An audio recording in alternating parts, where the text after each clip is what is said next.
In today's lecture class, we are going to see about how we are going to create an object and how we are going to declare an object in Java. We already discussed what is know about object and what is class. That and all we have discussed in our previous lecture videos in the OOPS concept. So let me see what you know about object.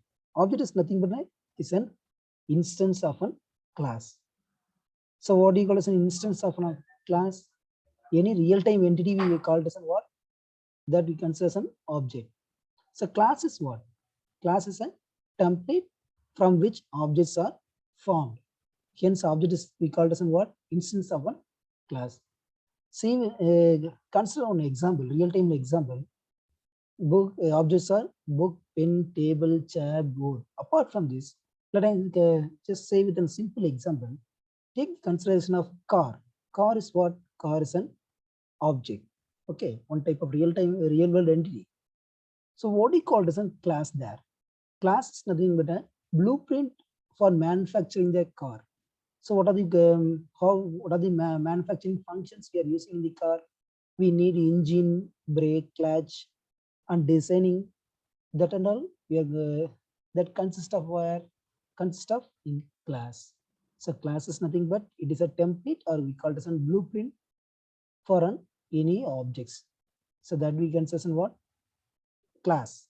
So car is a object means for that we build and design any blueprint for that manufacturing the car that we can say class there.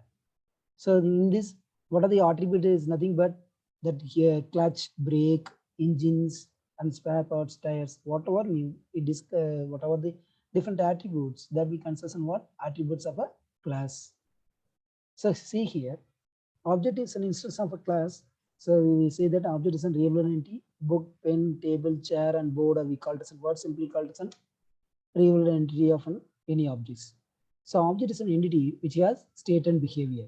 So it has two functions. One is state, another one is behavior. So object is we also call as a runtime entity. It is not a compile time entity. It is a runtime entity. So these are the different syntax for creating any object.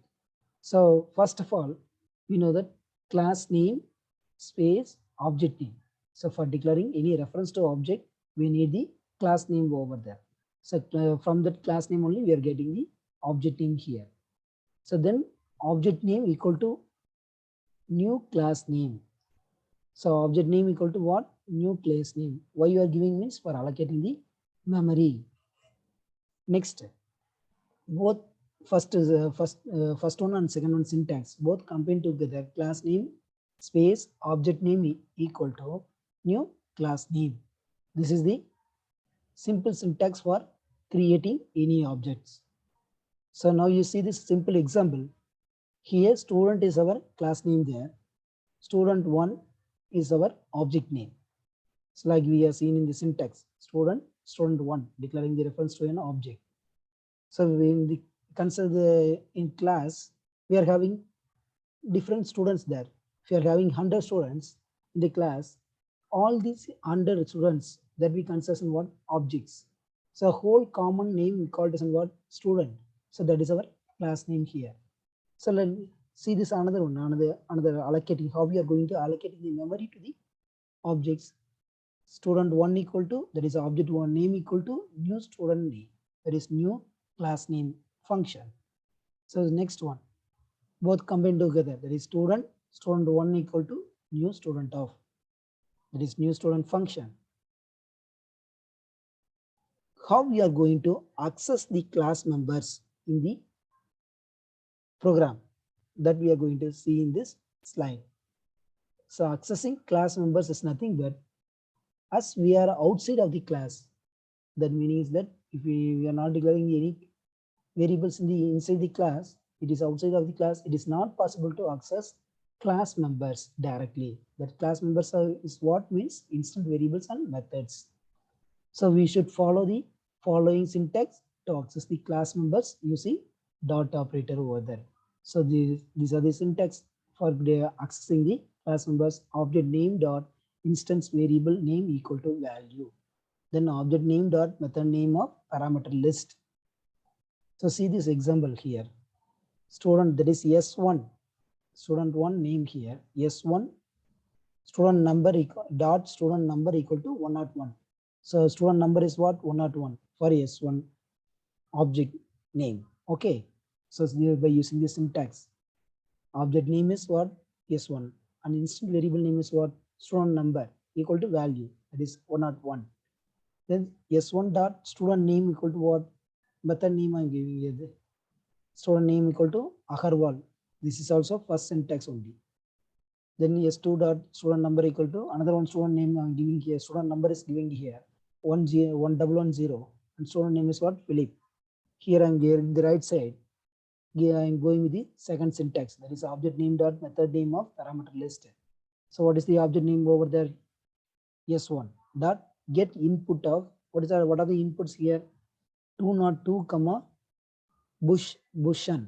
Okay, this is another example. Instead of 101 and 110, I'm giving another variable here. That is a value here 202 comma Bushan. Then he has to dot get input of 303 comma Devi. So how we are going to display it on the output? S1 dot by using display method. S1 dot display method. S2 dot display method. So for getting the input, we are giving the get input syntax. And for displaying the output, we are going with the display method. So if I all this are simple examples for the syntax. Let me say go with one example program. Then you clearly understand what you know about class declaration and how we are going to access the different class members in the program. See, consider this example. Class student. Here class name is what? Student. In the class main class name, that is class int student number I'm declaring here, integer data type student number, string student name. Okay, void get input of. So what are the inputs I'm giving here? Means int s number comma string s name. So s number is what and s name is what? These are the different variables, that is data variables, data member variables for this members, student number and student name. So in this method, I'm going to give this student number equal to STUNO equal to S number. For student number, I am giving this assigning at S number, and student name, for the student name, I am assigning S name. Okay. Then I'm going to display. I want to display. So how we are going to build this program? From the previous example with a simple statement now. In this example, S1 dot get input of S1 dot display method of. So this is what given here with a detailed program. Void display method I'm giving. So I want to print this in an output. For that I'm using system.out.println of student. There is S number. There is student number plus student name. Okay. So I'm going with the class name here. Main class name is what? Student data. Class student data is our main class name. Why I am calling this a main class name is because wherever we are using the main function, that class name is what? Main class name. Okay. Public static void main string argument I am passing here. In this main function, I'm giving just declaring student s1 equal to new student method here. That is how we are getting this syntax here, by seeing whether in previous slide we have seen about the how we will create an object or how we will declare an object by using the class name space object name equal to new class name function. So what is our class name here? Student. What is our object name here? S1. Okay, equal to new student method, that is new class name method. For same, we are going for the another student details also. Student S2 equal to new student method here.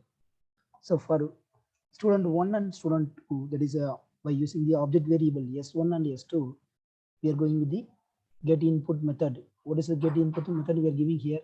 101 comma Agarwal, and for second student we are giving the details. Student detail as 201 comma Philip. Okay, what is his number is 201 and second student name is Philip. So now I want to display it in the output. For that I am going with the access to the dot operator here. S1 dot display method and S2 dot display method. So After closing all this program, so what will getting the output? Whatever input data we are going to give it in the program in the main function by using the display method, that will going to display in the output. So what is the first student name here? Student number is what? 101. And student name is what? Agarwal. And for second student also 201, student name is what? Philip. So this is how we have to create an object name, and we have to access the data members by using the class and object. Okay. So up to this, we will finish our today's class.